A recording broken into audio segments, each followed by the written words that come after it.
वाहनधारकांसाठी एक महत्त्वाची बातमी समोर आली आहे। आता जुनी गाडी ठेवण्यापेक्षा नवी गाडी घेणं जास्त फायदेशीर ठरणार आहे। मंडळी, राज्याच्या अर्थसंकल्पात मोठी घोषणा करण्यात आली आहे। जुने वाहन मोडीत काढून नवीन वाहन खरेदी करणाऱ्यांना तब्बल 16 ते 30% कर सवलत दिली जाणार आहे। म्हणजेच आता जुनी गाडी स्क्रॅप करून नवी घेणं स्वस्त पडणार आहे।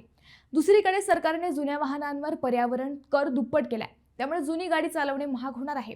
तसेच 15 ते 20 वर्षांपेक्षा जुन्या वाहनांच्या नूतनीकरणावरही कडक अटी लागू करण्यात आल्या आहेत। फिटनेस चाचणीचे शुल्कही मोठ्या प्रमाणात वाढवण्यात आले आहे। म्हणजेच एकीकडे जुन्या वाहनांवर खर्च वाढतो आहे, तर दुसरीकडे नवी गाडी घेतल्यास मोठी सवलत मिळत आहे।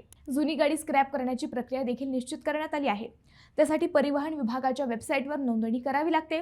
त्यानंतर जवळच्या अधिकृत स्क्रॅपिंग सेंटरशी संपर्क साधावा लागतो। कागदपत्रे जमा केल्यानंतर गाडीची तपासणी केली जाते आणि ती भंगारात काढली जाते। मंडळी, जर तुमच्याकडे जुनी गाडी असेल तर हा निर्णय तुमच्यासाठी खूप महत्त्वाचा ठरू शकतो।